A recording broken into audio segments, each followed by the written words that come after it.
Dalam Quran, Sunnah jelas, semuanya jelas. Kalau misalkan ada perdebatan, kembali ke Quran dan Sunnah. Teksnya aja baca. Insya Allah nggak akan terjadi apa-apa. Tapi yang terjadi sekarang adalah jangan baca teks Quran tanpa guru, nanti kamu tersesat, dan lain sebagainya. Jadi maksud dari teks itu adalah berarti kamu harus ikut pada tafsiran dari ulama ini, kelompok anu, dan sebagainya. Akhirnya ikut dan sebagainya. Nah, ketika manusia dianggap tidak mampu untuk menafsirkan teks-teks secara mandiri, maka biasanya masyarakat itu akan terjebak pada kegelapan. Bismillahirrahmanirrahim. Ada salah seorang YouTuber yang bernama Guru Gembul. Dia mengatakan bahwasanya seorang itu boleh menafsir Al-Quran secara logikanya semata. Gampangannya, ketika seseorang itu tidak mengetahui ayat Al-Quran yang dia baca, maka dia boleh menafsiri Al-Quran, mengartikan ayat Al-Quran tersebut sesuai apa yang ia pahami. Sekarang coba renungkan dengan baik dan benar. Setiap orang pasti memiliki yang namanya ilmu. Dan ilmu setiap orang pastinya berbeda-beda. Adapun Al-Quran, ia diturunkan oleh Allah Subhanahu wa Ta'ala untuk membimbing, untuk membina umat manusia, umat Islam kepada jalan yang benar, dari zaman yang gelap menuju zaman yang terang benderang. Tapi bayangkan, jikalau Al-Quran yang tadinya diturunkan untuk kebenaran, untuk membina umat manusia kepada jalan yang lurus, tapi malah ditafsiri sesuka hati mereka, ditafsiri seenaknya sendiri, maka yang terjadi bukanlah kebenaran, melainkan perpecah belahan umat. Dikarenakan apa?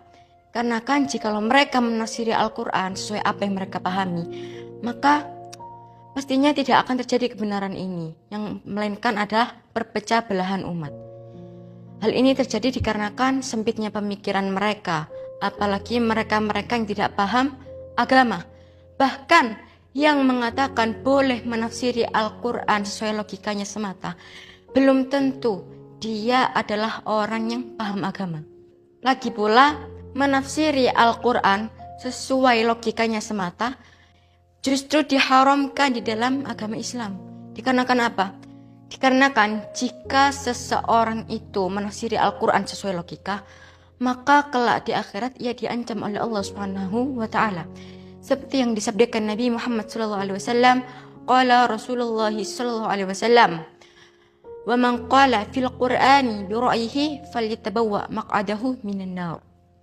Yang artinya Rasulullah SAW bersabda, barang siapa yang berkata tentang Al-Quran sesuai logikanya semata, falyatabawwa maq'adahu minan nar, maka ia dipersilahkan mengambil tempat duduknya di neraka.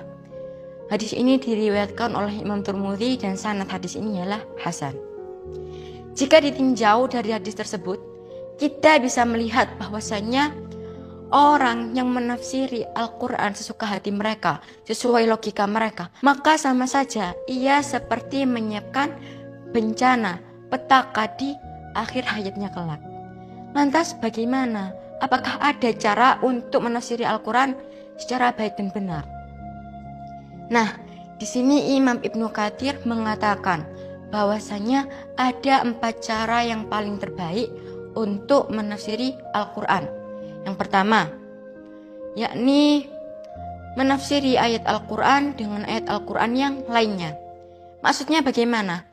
Maksudnya yakni ketika ada ayat Al-Quran yang tidak kita pahami, maka kita cari ayat-ayat yang berhubungan dengan ayat tersebut.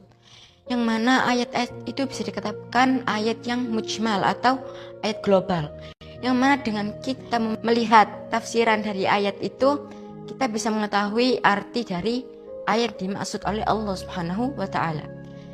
Yang kedua, cara yang kedua, jika tidak ditemukan ayat-ayat yang mujmal seperti yang saya katakan tadi, maka bisa kita rujuk dengan hadis Nabi Muhammad SAW atau sunnah-sunnah Nabi Muhammad SAW.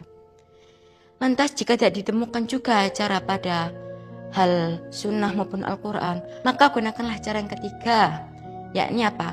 Yakni mengikuti pendapat para khulafaur rasyidin, sahabat yang 4 itu, seperti Sayyidina Abu Bakar, Sayyidina Umar, Sayyidina Uthman, Sayyidina Ali. Karena kan apa? Mereka ialah sahabat-sahabat Nabi Muhammad SAW yang langsung bertemu dengan Nabi Muhammad SAW. Yang mana dan kita mengikuti pendapat Khulafaur Rasyidin itu, insya Allah kita akan menemukan arti-arti atau makna-makna tafsiran ayat Al-Quran tersebut. Dikarenakan apa?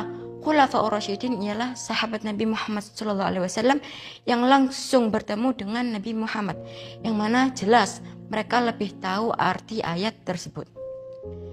Jikalau tidak ditemukan pula pada Khulafaur Rasyidin pendapat-pendapat sahabat-sahabat Nabi Muhammad, maka cara yang terakhir yakni mengikuti pendapat para tabi'in seperti Sayyidina Hasan al-Basri, seperti Sayyidina Ikrimah, dan lain sebagainya. Mereka adalah ulama-ulama, muridnya para sahabat Nabi Muhammad SAW. Yang mana dengan mengikuti para tabi'in, seperti saja kita mengikuti pendapat para Khulafaur Rasyidin, yang mana Khulafaur Rasyidin menerima dari Nabi Muhammad SAW. Jadi cara yang terakhir yakni apa? Mengikuti pendapat para tabi'in. Nah, mungkin itu ialah cara-cara yang paling baik yang disebutkan tadi oleh Imam Ibnu Katsir, yakni menafsirkan ayat Al-Quran dengan ayat Al-Quran yang lainnya, mengikuti sunnah Nabi, mengikuti pendapat Khulafaur Rasyidin, dan yang terakhir mengikuti pendapat tabi'in. Dan semoga saja kita bisa dihindarkan dari orang-orang atau kelompok-kelompok yang mengatakan bahwasanya boleh seseorang itu menafsiri Al-Quran sesuai logikanya sendiri. Terima kasih, semoga bermanfaat.